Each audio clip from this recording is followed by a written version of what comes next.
Hello అండి, అందరికీ welcome to కుచ్చు స్పెషల్ డిషెస్. పచ్చి కొబ్బరితో పచ్చడి ఎలా చేసుకోవాలో చూపిస్తున్నాను. పచ్చడి కనుక ఇలాగా చేశారంటే వేడి వేడి అన్నంలోకే కాకుండా ఇడ్లీ దోశలోకి కూడా బాగుండిద్ది. ముందుగా స్టవ్ ఆన్ చేసుకొని కడాయి పెట్టుకొని 2 టీ స్పూన్ల దాకా నూనెను వేసుకొని 4 పచ్చిమిర్చిని సగానికి తుంచుకొని వేసుకొని ఒక 30 సెకండ్స్ పాటు ఫ్రై చేసుకోండి. 30 సెకండ్స్ తర్వాత 6 ఎండుమిరపకాయలను వేసుకొని పైన మూత పెట్టేసి ఒక 2-3 నిమిషాల పాటు ఫ్రై చేసుకోండి. ఇక్కడ పచ్చిమిర్చి ఎండుమిరపకాయలు అనేవి మీ టేస్ట్కి తగినట్టు వేసుకోండి. ఇలాగా ఒక 2 నిమిషాల పాటు ఫ్రై చేసుకున్న తర్వాత పచ్చి కొబ్బరి 1 కప్పు సన్నగా కట్ చేసుకొని వేసుకొని మంట మీడియం ఫ్లేమ్లో పెట్టేసి మధ్యలో ఇలాగా కలుపుకుంటూ పచ్చి కొబ్బరి అనేది ఇలాగ కొంచెం దోరగా వేయించుకోండి. ఇలాగ దోరగా వేయించుకున్న వీటన్నిటిని ఒక ప్లేట్లోకి తీసుకొని పూర్తిగా చల్లారనివ్వండి.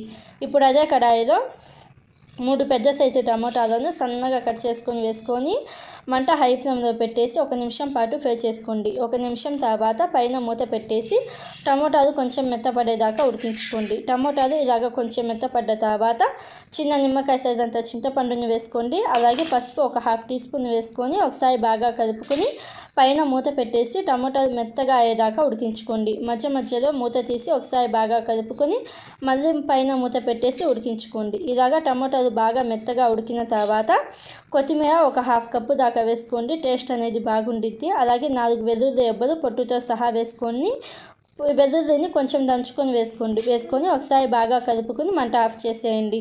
మంట ఆఫ్ చేసేసి దీనిని కూడా పూర్తిగా చల్లారనివ్వండి. ఇప్పుడు మిక్సీ జార్ తీసుకొని మిక్సీ జార్లో ముందుగా మనం ఫ్రై చేసి పెట్టుకున్న పచ్చి కొబ్బరి ఎండుమిరపకాయలు పచ్చిమిర్చి వేసుకొని ఇలాగ కచ్చాపచ్చాగా గ్రైండ్ చేసుకోండి.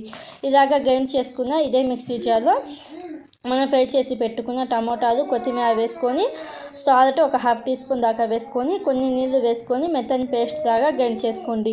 ఇలాగా గ్రైండ్ చేసుకోవాలి. మరీ పలచగా కాకుండా కొంచెం థిక్నెస్గా గ్రైండ్ చేసుకోండి. ఈ పచ్చడిని ఒక గిన్నెలోకి వేసుకొని సాల్ట్ సరిపోయిందో లేదో చూసుకొని పడితే ఇంకొంచెం సాల్ట్ వేసుకొని ఒకసారి బాగా కలుపుకోండి. నాకైతే ఇంకొంచెం సాల్ట్ పడింది. ఇలాగ సాల్ట్ వేసుకొని ఒకసారి బాగా కలుపుకొని పక్కన పెట్టండి. ఇప్పుడు తాలింపు కోసం స్టవ్ ఆన్ చేసుకొని కడాయి పెట్టుకుని 2 టీ స్పూన్ల దాకా నూనెను వేసుకొని తాలింపు దినుసులు 2 టీ స్పూన్లు అలాగే 2 రెమ్మల కరివేపాకు 2 ఎండుమిరపకాయలను వేసుకొని మంట మీడియం ఫ్లేమ్లో పెట్టేసి తాలింపుని దోరగా వేయించుకోండి. తాలింపుని దోరగా వేయించుకున్న తర్వాత ఇంగువ 1/2 టీ స్పూన్ దాకా వేసుకొని ఒకసారి బాగా కలుపుకొని మంట ఆఫ్ చేసేయండి. మంట ఆఫ్ చేసేసి ఈ తాలింపుని ఈ పచ్చడిలో వేసేసి అంతా కలిసేటట్టుగా ఒకసారి బాగా కలుపుకొని సర్వ్ చేసుకోవాలి. అంతే అండి, సింపుల్ ప్రాసెస్ కదా. టేస్ట్ మాత్రం చాలా అంటే చాలా బాగుండిద్ది. వేడి అన్నంలోకే కాకుండా ఇడ్లీ దోశలోకి కూడా బాగుండిద్ది.